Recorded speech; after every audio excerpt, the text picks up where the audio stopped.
बहुत पुरानी बात है। एक छोटे से गांव में एक महिला रहती थी। उसका नाम था सुधा। सुधा बचपन से ही भगवान श्री कृष्ण की परम भक्त थी। उसके जीवन में धन दौलत नहीं थी, पर भक्ति की दौलत इतनी थी कि गांव के लोग उसे श्रद्धा से भक्त सुधा कहकर पुकारते थे। सुधा के पति का देहांत बहुत पहले हो चुका था। एक छोटी सी कुटिया, थोड़ी सी जमीन और एक गाय, यही उसकी पूंजी थी। सुधा हर सुबह जल्दी उठकर अपनी गाय की सेवा करती, फिर पास के मंदिर में जाकर घंटों श्री कृष्ण की पूजा में लीन रहती। एक बार गांव में भयंकर अकाल पड़ा। खेतों में अनाज उगना बंद हो गया। लोगों के पास खाने के लिए कुछ भी न बचा। सुधा की गाय भी भूखी रहने लगी। कई दिनों तक सुधा ने खुद खाना नहीं खाया, ताकि उसकी प्यारी गौ माता भूखी न रहे। पर कब तक? धीरे धीरे गाय की हालत भी बिगड़ने लगी। सुधा ने गांव के लोगों से मदद मांगी, पर सबकी हालत एक जैसी थी। कोई किसे क्या देता? एक रात सुधा ने आंसुओं से भीगी आंखों से श्री कृष्ण से प्रार्थना की, हे नंदलाल, तुम तो गायों के भी मालिक हो। तुम्हारे ही कारण गोकुल में गायों का दूध कभी नहीं सूखता था। मेरी गौ माता भूखी है। अगर यह भी चली गई तो मैं किसे अपनी व्यथा कहूंगी? सुधा ने मन में निश्चय किया, जो होगा गोविंद की मर्जी से होगा। एक दिन गांव के बाहर लगे एक पुराने पीपल के पेड़ के नीचे बैठ गई और अपनी भक्ति में डूब गई। उसने ठान लिया कि जब तक श्री कृष्ण उसकी सुनेंगे नहीं, वह वहीं बैठी रहेगी। इधर गांव में चर्चा होने लगी, सुधा तो तपस्विनी हो गई है, भगवान उसे जरूर दर्शन देंगे।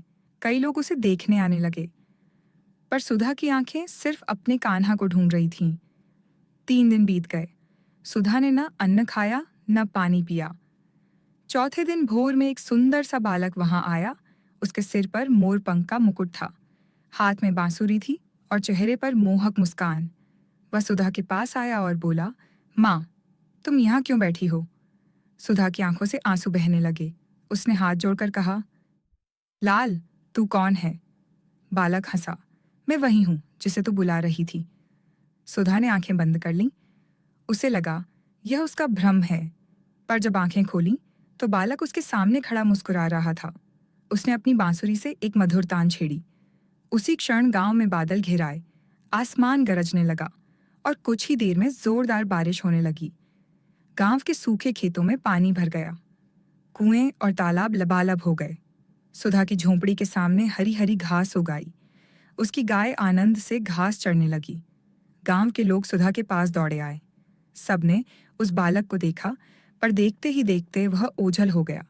पीछे रह गई उसकी बांसुरी की मधुर ध्वनि। गांव में सबने सुधा को घेर लिया। किसी ने कहा, सुधा, ये तो खुद श्री कृष्ण थे। किसी ने कहा, तेरी सच्ची भक्ति ने भगवान को धरती पर उतार दिया। सुधा ने सिर झुकाकर बस एक ही बात कही, भगवान अपने भक्तों की पुकार कभी अनसुनी नहीं करते। सच्चा प्रेम और विश्वास हो तो वे तुरंत दौड़े चले आते हैं। इसके बाद गांव में सुधा का मान और बढ़ गया। लोग अपनी परेशानियां लेकर उसके पास आते और सुधा उन्हें सिर्फ एक ही मंत्र देती, सच्ची भक्ति, सच्चा विश्वास और सब्र। यही भगवान को सबसे प्रिय है।